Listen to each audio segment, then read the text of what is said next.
This might be for life. Yeah. This might be for life.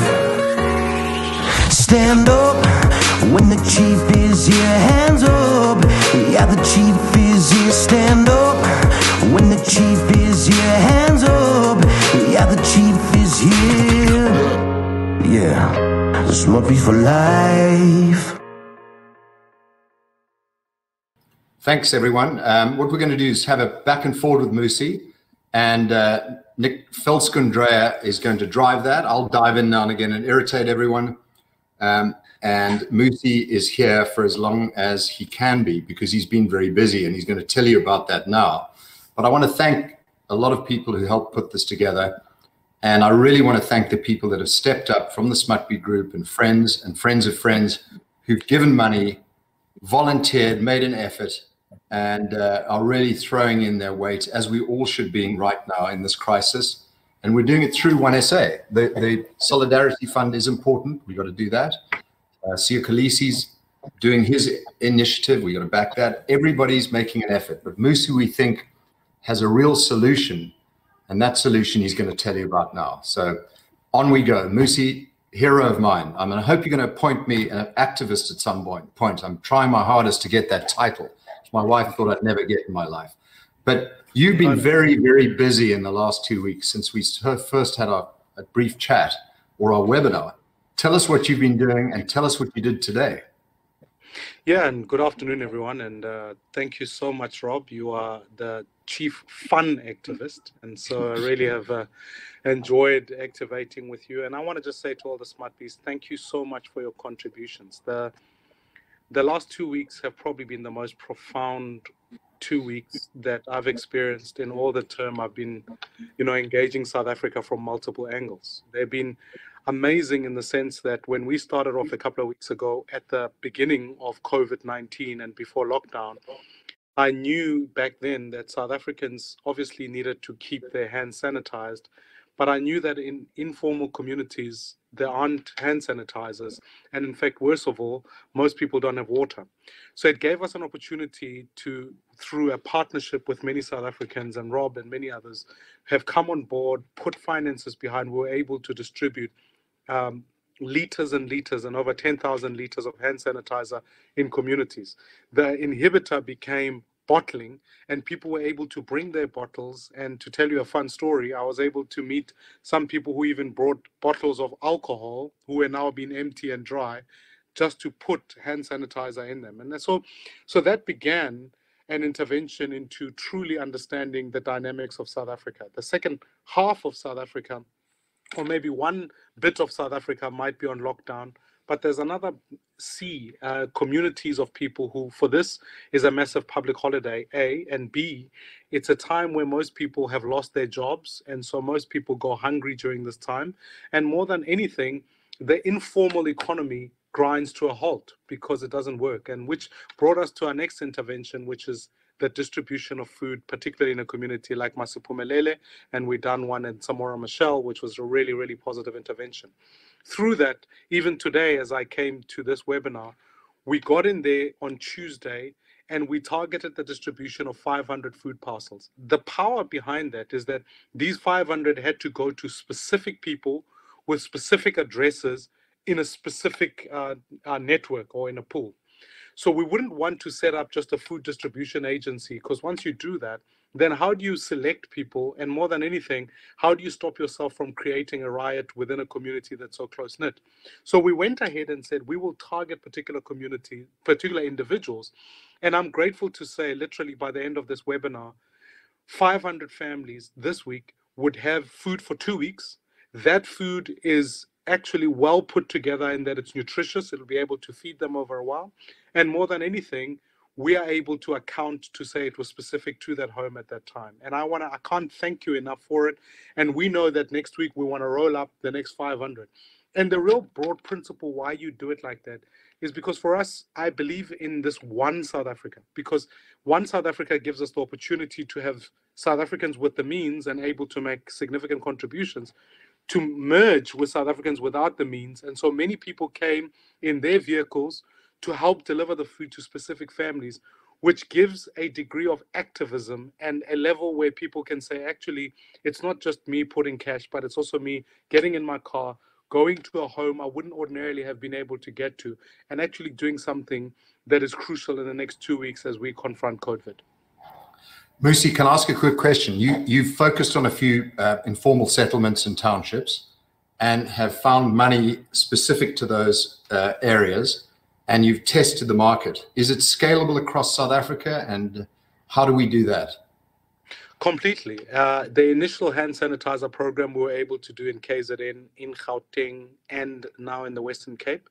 The food program will roll out likewise. We've learned some very powerful and important lessons. It is scalable in that now, with the use of technology and us being able to engage communities, we could literally be able to, through a stream of volunteers, and my job really, I call myself the chief activist of 1SA, because we just roll up volunteers. We're able to go into communities, meet people, and be able to distribute food. So long as you have the financial backing and you have the food parcels and the sanitizer through companies like IQ Solutions, we're able to go through and effectively get to communities, get to homes.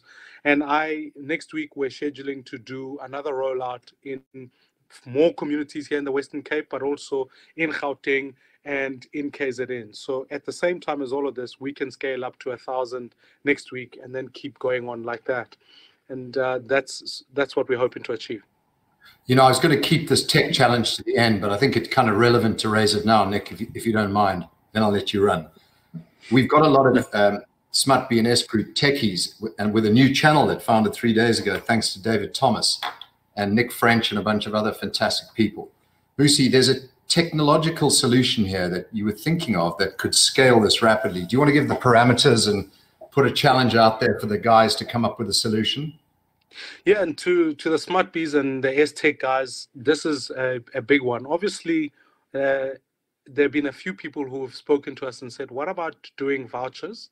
And I've been given that a lot of thought and the risks and limitations behind vouchers. But now we want to scale it up a little bit more. So what I'm proposing we do is we're able to have a card system that is preloaded, that acts like a credit card. We will merge that to an electricity meter, an ID, and a cell phone number. Because when you can merge those three things, we know that we'll be dealing with a specific individual who lives in a specific home, or even if it's an informal settlement, we can link them to that electricity meter. Once we've done that, we can load up money into that card. We can uniquely designate it so that ultimately it is spent money on specific issues, so that you can't spend it on alcohol, neither can you trade it for other things. You can actually do it, and then we can timestamp it, if you like, so that it works over 3 months or 6 months, because I don't know how the lockdown is going to last. But if we could be able to put to a family and say, here's a voucher for you for an amount, it could be 450 Rand or 500 Rand. You can spend it in a localized community so that you don't actually destroy a local industry that exists. They can redeem that for specific items, and that over a period of time, you can give agency to an individual or to a family, but that also you can give them the timing so that they say, listen, the lockdown may not have impacted me in April, but it's going to impact me in May or in June, and I can spend it then. So the challenge is, if someone is able to create that type of credit card, a type of 1SA or Smart B credit card that people can have in poor communities, that can be geolocated to a particular area at a specific redeemable voucher, and that we could be able to ensure that local economy is sustainable, the timing is right. That's the challenge, and I would hope that through tech, we can be able to respond to that. Well, they're responding already. If you look in the chat box, Nick French is saying, we can very quickly launch a closed loop card, have done for the golf handicap system and ZZC Church, 250K at a time. So come on, S-Tech, that's pretty quick, but let's get the whole thing worked out. So Nick, Dreyer, over to you. Firstly, Mmusi, thank you so much for the time to be able to chat to you. Rob, thank you so much to you and the Smart B family to get the opportunity to participate. Mmusi, the work that you've done in the last 2 weeks and the way that this community has come alive has been something to really behold. And I'm incredibly grateful for the work that you've done. And of course, I think the recipients of your hard work have been touched by something really, really incredible. So very well done. Let's just start there. No. Of course, we've got a lot of people watching, and we've got a lot of interest in Mmusi Maimane, and we've got a lot of interest in what Mmusi Maimane wants to do. And now we have this thing that has been named One SA. And I think let's just begin there. I think if you don't mind, if you could articulate in its most simplest form, what is One SA? And if you could describe it in its most simplest form, I think that'll help potential activists and funders, as also participants and the volunteers. If you could, let's kick off there, if you wouldn't mind. Sure. I mean, One SA, firstly, in the name, I am of the view that South Africa's great difficulty is that it's two South Africas. There's a South Africa for the haves and a South Africa of the have-nots, or there are multiple divisions. And I want to build a movement, not a party, of all South Africans from different races, from different income groups, who are able to effectively do three things. We want people to be activists, we want people to be advocates, and we want people to be able to hold the government to account. Subsequent to leaving formal politics in the role that I played, I realized more and more that actually politics are not speaking to people. 17 million South Africans are disengaged with this, and actually we have this 5-year festival that we get together on, we call it voting, and then once we're done with that, almost we let the government do what the government must do. And I'm saying, actually, no, let's build a movement on the ground of activists who can actually do those things. And so One SA is effectively a network in South Africa of bringing together NGOs, civil society, South Africans who want to be activists, who want to impact their communities. And we're bringing them together to say, let's build a movement from the ground up that can change its community, hold political principles account, but also be able to put forward reps and solutions so that ultimately we can imagine a South Africa as we'd like to build it, a South Africa for all, this one South Africa.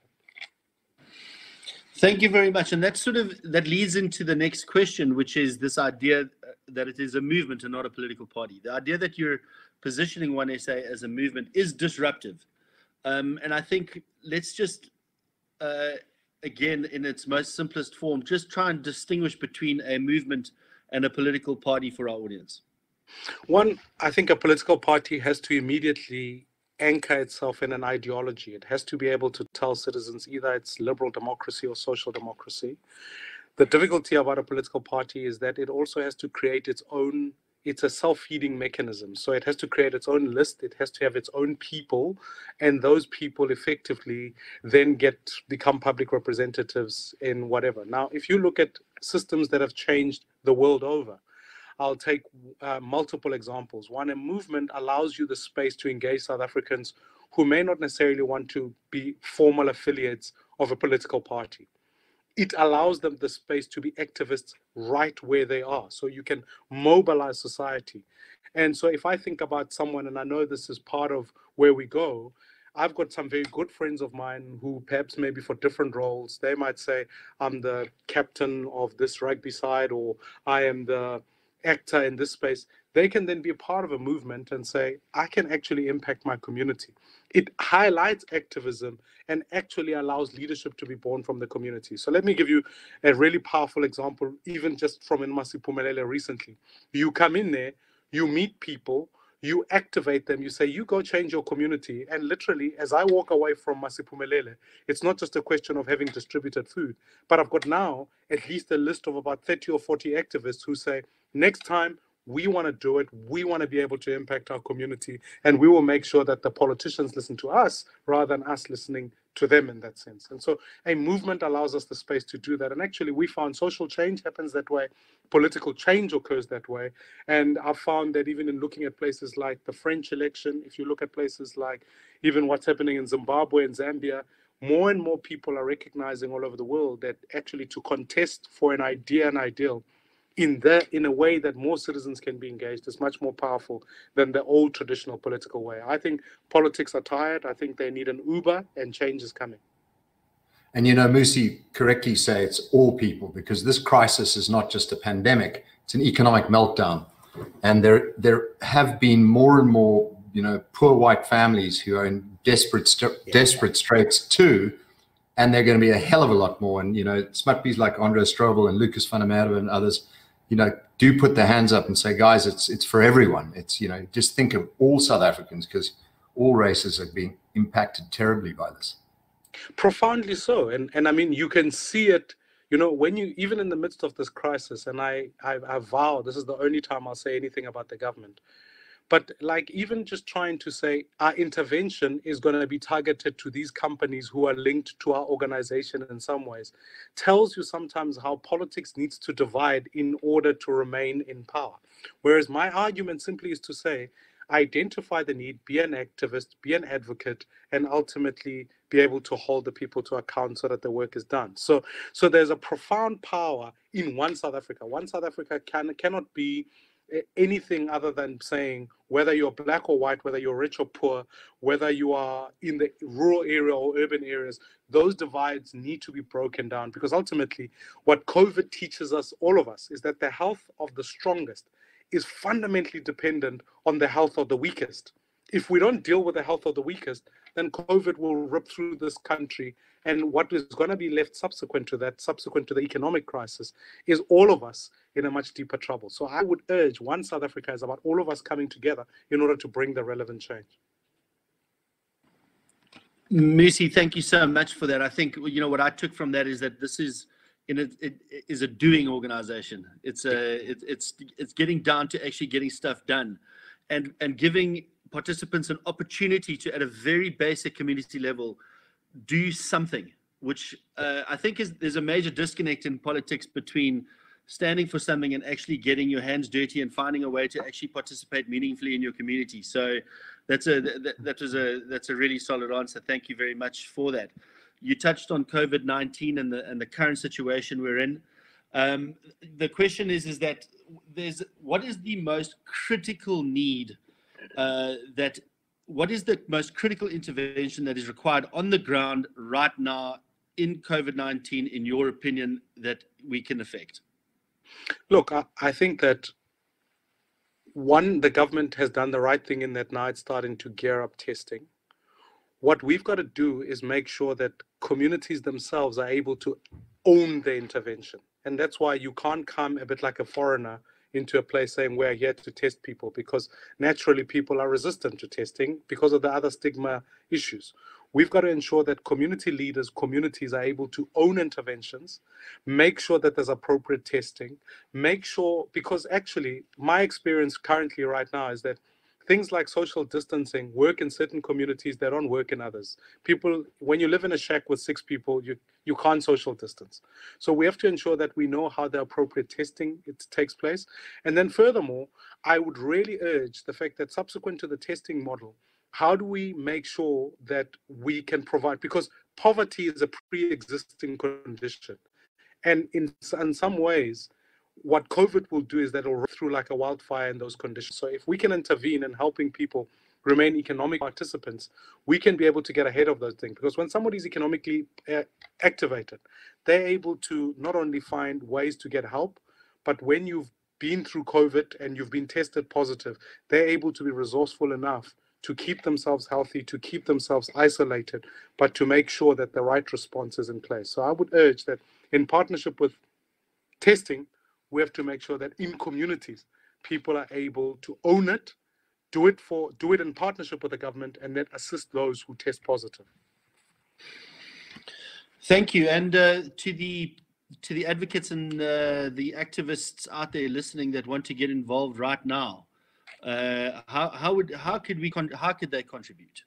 Yeah, and people have been phenomenal in their generosity, etc. And I would urge that in this time, the bigger crisis that will emerge subsequent to this is the economic crisis, actually. More than anything, I think that's going to be the most significant one. So there are a number of things. One, we've got to help that sector of the economy innovate, transition itself, because all of you know, listening onto this webinar, already like my kids have been sent information as to how to learn. That is not available in communities such as that. We've got to be able to help the digital penetration get through so that kids can be able to get the appropriate lessons, can be able to study in conditions that can prepare them for the next work. So that's an education intervention. We have to, as we've been doing, ensure that no one goes hungry, and whatever that means and however way that intervention can work, we've got to ensure everybody is on board. Go ahead, make sure you distribute food into communities. Furthermore, the employment opportunities. I would urge that post this, obviously our economy is going to go through a reset button, but there'll be many South Africans who are unemployed. So I am busy now even trying to say, how do we lobby government better to ensure that there's a way in which those who employ people get the right incentives?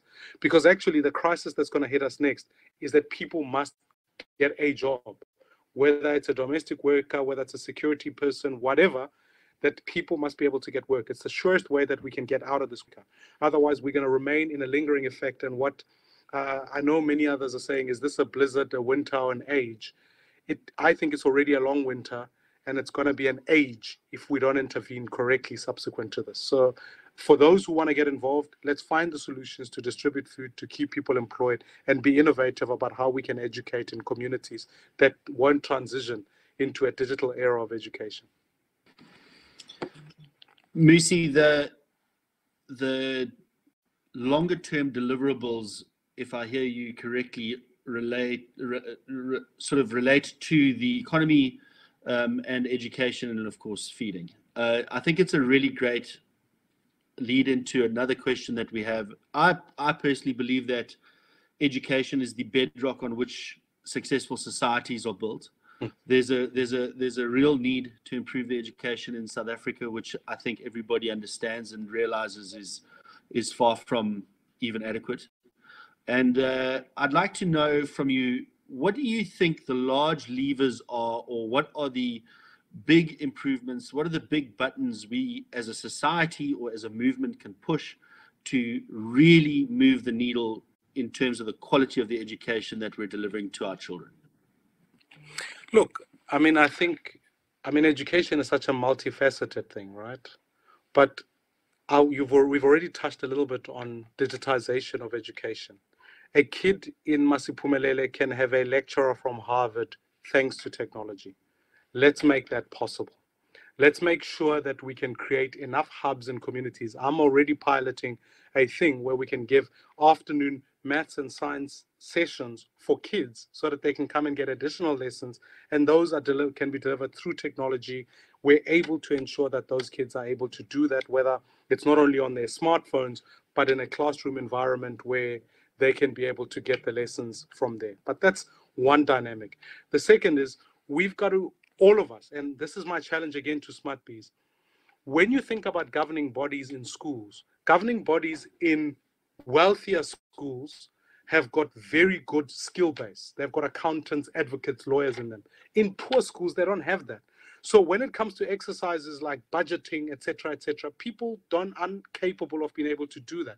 You can assist by helping a governing body think through the complexities of their communities and how to raise money, do the right thing, so that the infrastructure upon which kids learn can be a positive thing.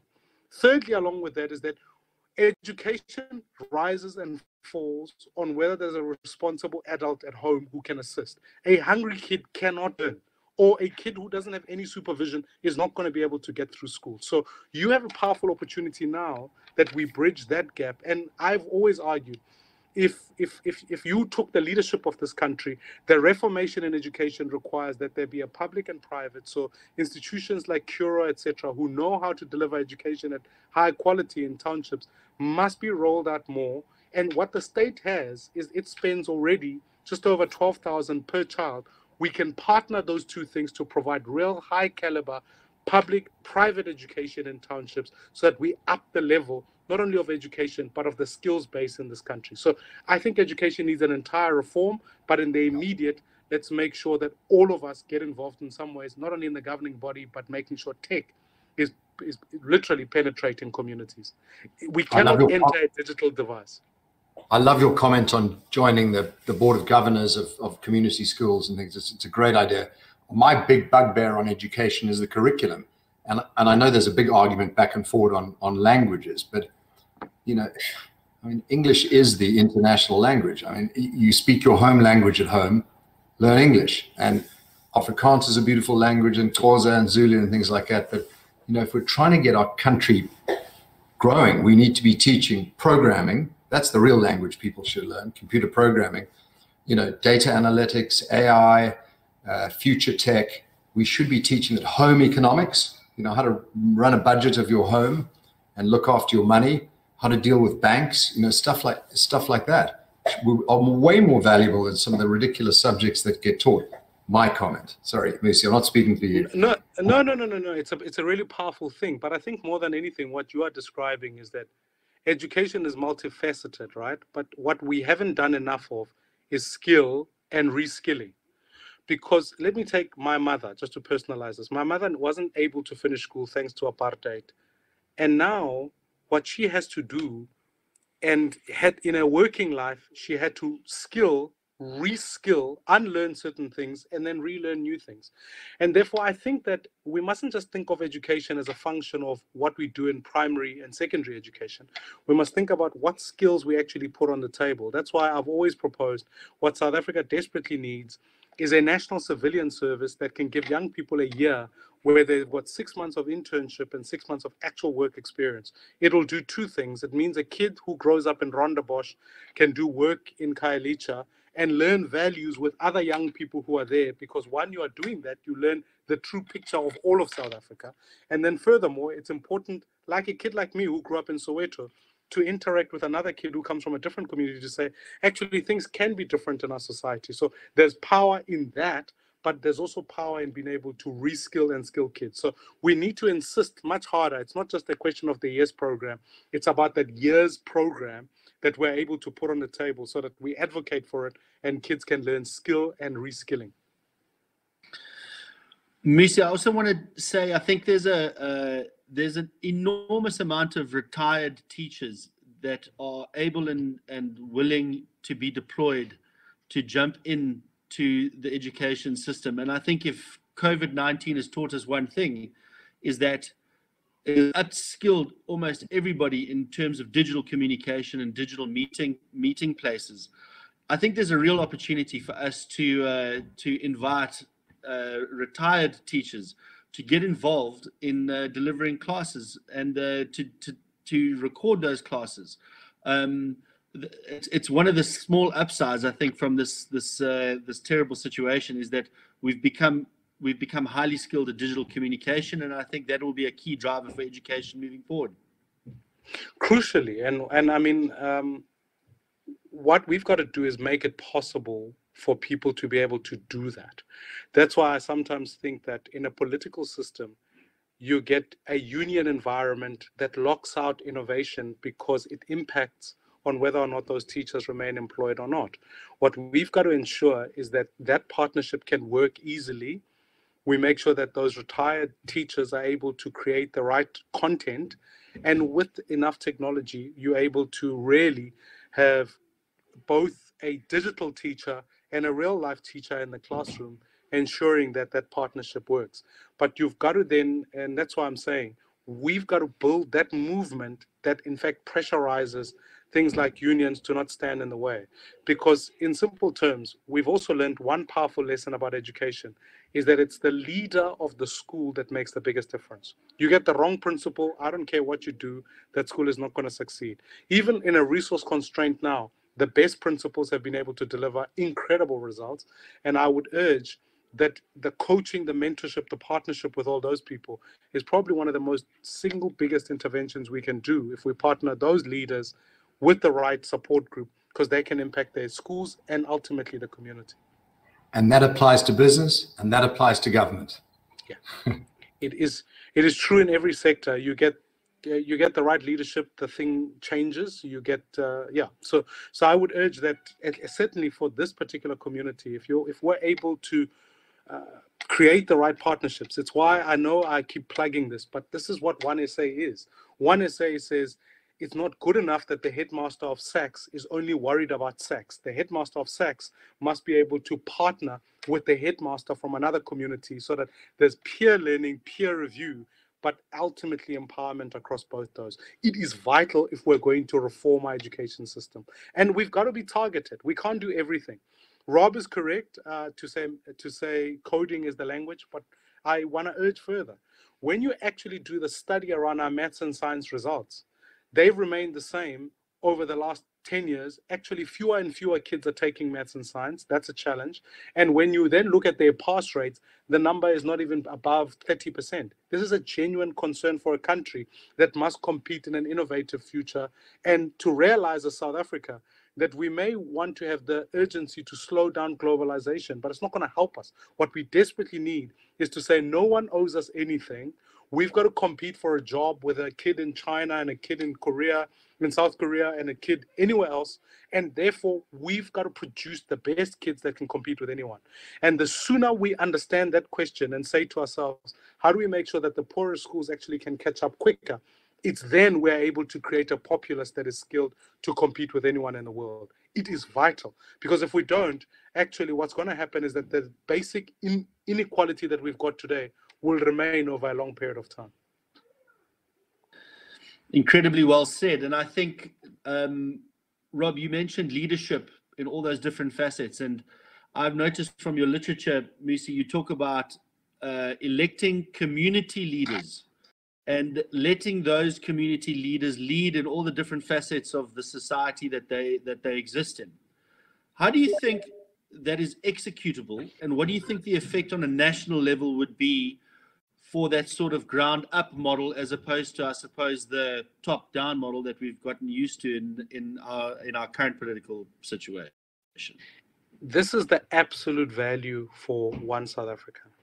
And I mean, earlier on in our parliament, we introduced a reform of our electoral system, but it never was adopted because it doesn't suit the big political parties.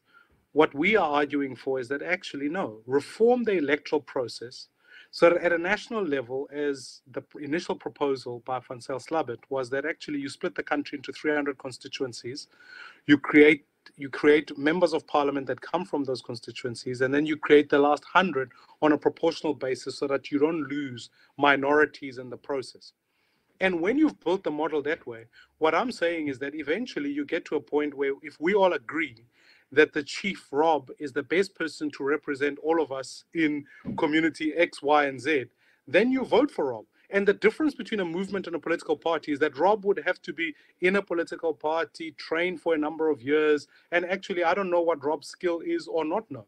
But if I know that Rob is able to do something and all of us as a community agree, it makes it possible for Rob to be able to stand for the community to endorse Rob. And actually, when Rob goes to Parliament, if a massive discussion is taking place about, for example, tariffs in community Y or community Z, then we've got to be able to say to Rob, actually, for our perspective, Rob, we reject the tariffs or we agree with the tariffs, whatever the case is.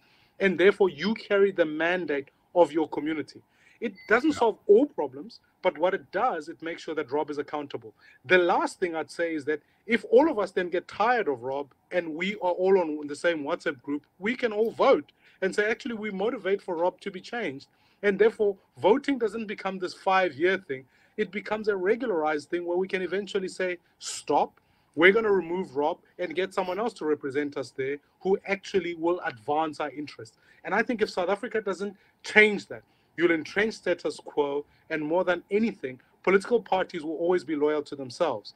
Because as we've seen I was in Parliament for many years, and frankly, I don't remember a time where we were able to debate the business of the people. It was either about personality or something else, and it actually never mattered in the long run. I'm urging for this change because I think it's powerful for giving citizens the power to be able to do so. And anyone who wants the chief's mantle, it's right over here. Just come and get it, okay? Voting is open now. You can vote on the chat box and make sure that we nominate, and off we go. Right. Mmusi, we've dealt with a lot of tough stuff, and there are some positives in South Africa. COVID-19 included. There is, in my own personal experience, I don't think I've ever seen creativity, ingenuity, community connection and growth and explosion of endeavor as I have in the last 2 weeks. It's been incredible to see.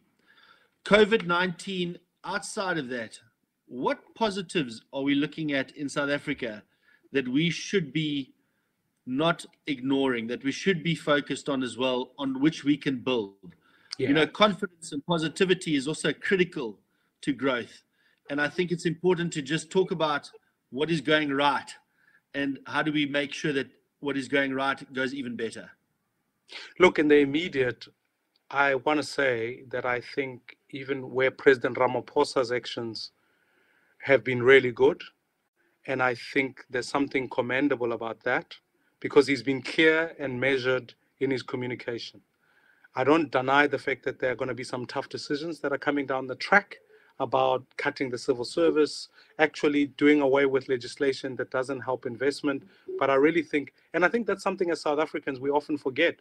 We often forget the fact that in the history, when South Africa has faced difficult times, we've been able to produce, at least to a degree, leadership when it's mattered. And it's not just only leadership in politics, but it's also been leadership in, and I want to say, you can say all you like, but the fact of the matter is that when you think about the Solidarity Fund, the government was only able to put up 150 million rands, which in a 4 trillion rand economy, I think is particularly woeful. But I'm grateful for the generosity of South Africans who've come onto that and been able to supplement. Yes, it is not always seen, but it is leadership that says, actually, there's a degree of activism that people are bringing on board. And there's been leadership in other sectors. So I think that's a celebrated point. The second is that actually South Africa has still got profound assets. Much of them lie underground. So I think as the global economy resets itself, our mineral opportunities are massive here. If we're able to say, how do we build an economy that works for everybody? So there's some really great opportunities here. And I also do think South Africans are actually highly innovative, because in the midst of constraint, here we are doing a webinar. In fact, it's the best thing I've done in a long time, where we can engage many citizens. Can you imagine if we're able to roll that out in many sectors of society? Because I think we must not fool ourselves into believing that we're going back into a normal. We're going into a new normal, and we best adjust to it to make sure. And I think our assets as a country still remain. I think we have to think carefully about when we begin to slowly reintegrate society post a lockdown, so that actually more and more people can participate in our economy. But when I look at our country, I think despite difficulties, actually, our numbers have not been as woeful as I think initially we all anticipated and projected. I think as the testing comes on board, we'll learn some new lessons. But having said that, our citizenship is still young. We are the next best thing in Africa. I really believe that, and we've got an opportunity in the continent. So to me, it's not just being a half glass full point of view. I am desperate to say whoever gains the levers of this country subsequent to this will be able to build the best country possible. Because believe you me, as Africa, we've got 1.2 billion people who are going to be in this continent. We as South Africa are innovative. We've still got the best banking system. We've still got the best legal system. We've still got the best assets. I really believe this could be in the next while South Africa's finest hour. So for me, I'm not even a half glass full. I'm saying make the best decisions. We'll be able to change this country for the future of generations to come. I really believe that. Our politics will change, our economy will change, but I think our people have the resolve and the power. We will make this country, in fact, incredible. I don't want to sound too optimistic, but I'm really committed to making this country great. Not again, but just great. Well said, Mmusi. I think optimism is critical. I've always, since the beginning of the outbreak of this virus, I've had the sense that the optics of it, or the narrative, will drive its own process. And although it's been a highly spreadable disease, I've also felt that, the minute we started to see hopeful messaging coming through in the news, the spirits lift, and all of a sudden the mood lifts slightly. And when that happens, then people start to think more creatively and start to believe that we can get out of it. So I think positive messaging is critical. Mmusi, you mentioned now us coming out of it, and I see there's a few comments coming in. I just want to touch on one of them. The impact of this virus on SMMEs and the labor market, that has a profound effect on employment. And of course, the current labor environment with our unions is complex and complicated. Do you think that would change? How do you think that is going to change, considering we are going to dramatically increase our unemployment rates? And like you say, our mineral resources will become critical. Is there an opportunity for the current environment in which we treat labor to improve? I think the opportunities is there. I think what South Africa did is that it corrected itself from an apartheid abuse of labor. Now what we've got to do is we've in some ways overcorrected because of the triangular relationship between unions, the current government, and in some ways big business. I think big business have been highly complicit in some of the practice where they've given above inflation increases thanks to the power of unions. Now what we've got to do is say, on the SMME space, can we actually leave just the basic conditions of employment as a template, and then everything else we must remove? I really think that there's some cumbersome labor law in this country that makes a micro enterprise actually struggle. It's too burdensome. I think, to me, let the entrepreneurs thrive, because if our heroes previously were politicians, our heroes in the future are going to be entrepreneurs. Free them up to do what they need to do, leave basic conditions of employment so that nobody's able to abuse anybody. But ultimately, if you freed up an entrepreneur's culture, and I want to promise you, this is the one thing that South Africa, we don't celebrate enough of. Whenever I go to any community, I see entrepreneurs. That's all I see. I see people selling something, doing something. If you free up those people and not make them regulatorily hindered, I think we could have a revolution of entrepreneurs. But more than anything, we must decide what also helps an entrepreneur. I've been always committed to saying we don't need I know people are very committed to a sovereign wealth fund, etc. But I think what we need is a jobs and justice fund.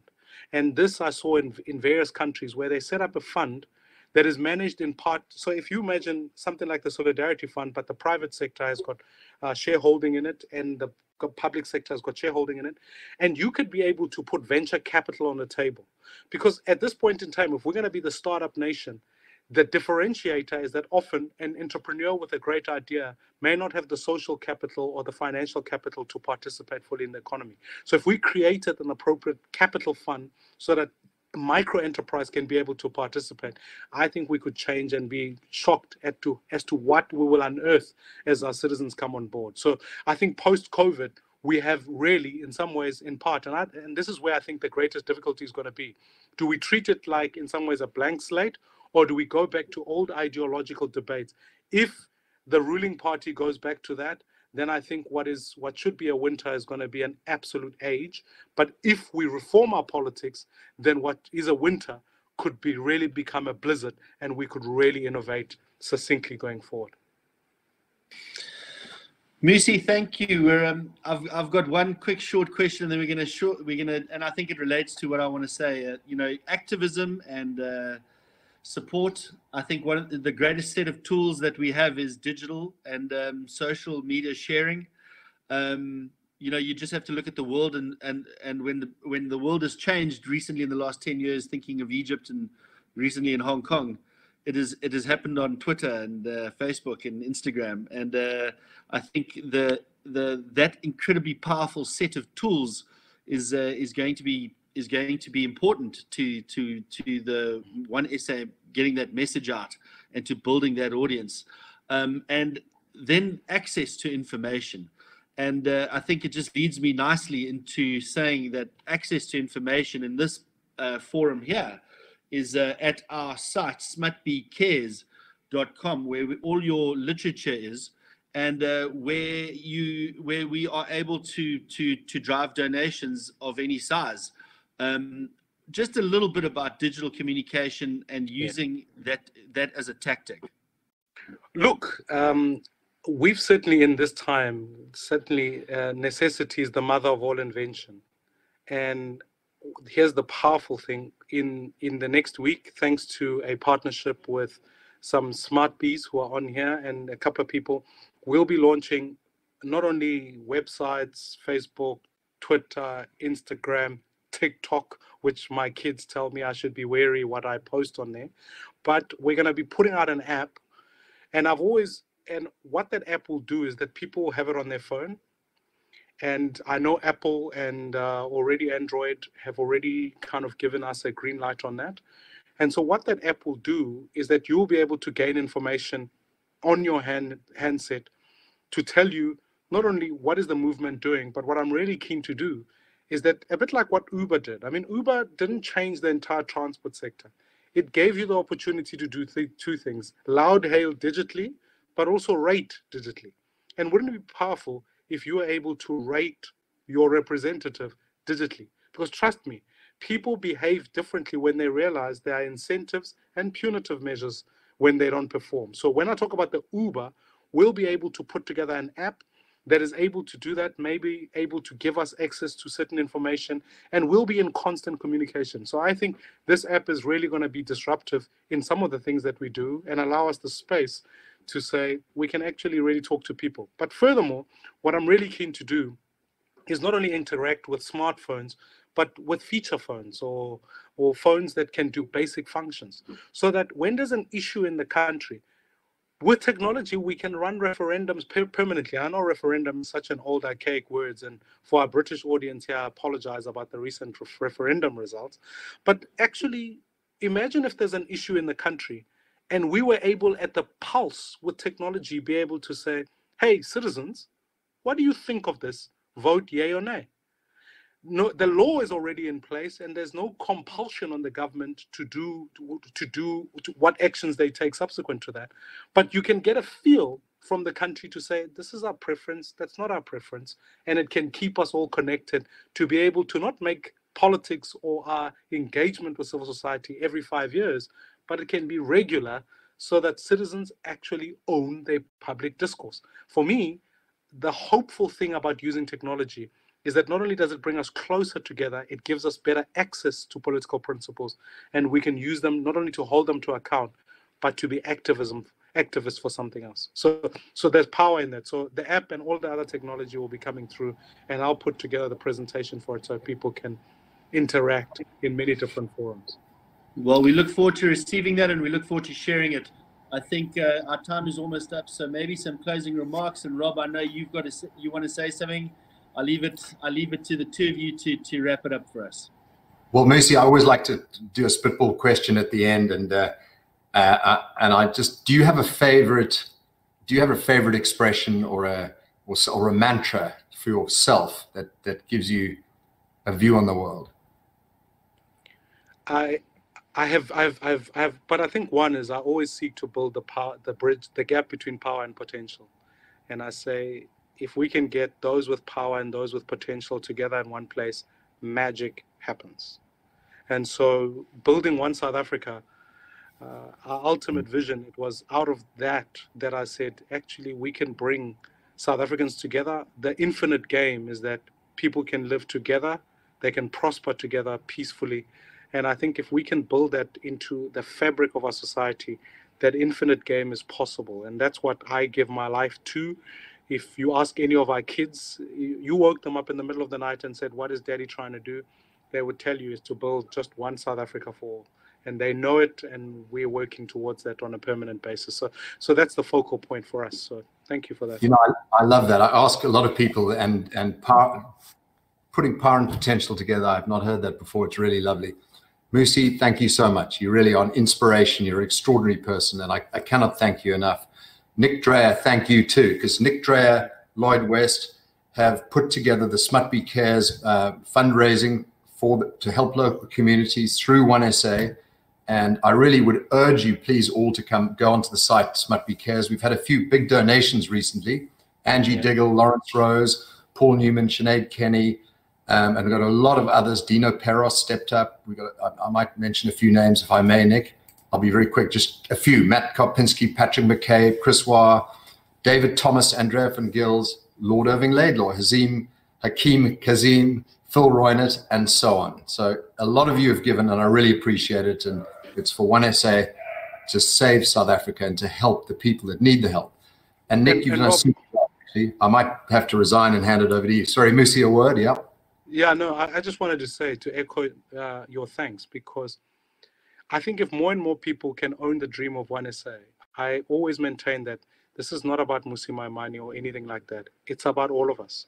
Because indeed that 1SA, we all want an inclusive economy. We all want justice. We all want a future for all of our kids. We all want a direct and accountable government. And we all want a South Africa upon which all of us are future-proof. All of us are ready to engage the future.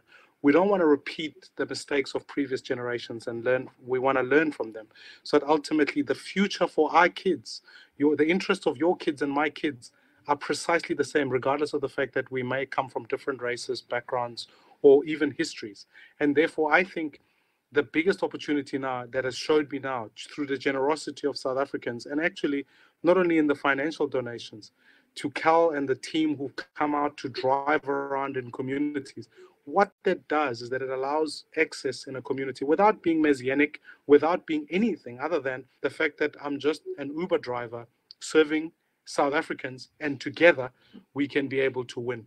So I really want to emphasize that when we talk about One South Africa, it's an opportunity for all, and we'll be replicating this all across the country. So thank you, and thank you even for this opportunity to engage citizens. Thank you, Mmusi. Thank you, Nick. Thank you, Smutpies. The two quick announcements, the many thank yous, Nick French and others, Mark Copeland, great people. Two announcements that for some reason, I've got nothing in my book for 3 days. I can't believe there's such a thing as a public holiday anymore. We should just keep going. On Tuesday, we've got 2 webinars, from the sublime to the ridiculous. From one great leader, Mmusi Maimane, we have President Paul Kagame of Rwanda on our webinar on Tuesday. It's an Invest Africa webinar. We're very excited about it, and S Group. And then in the evening, Jordan Belfort. See you then, folks. Thank you, Mmusi. Thank you, Nick. Bye-bye. Thank you so much, guys.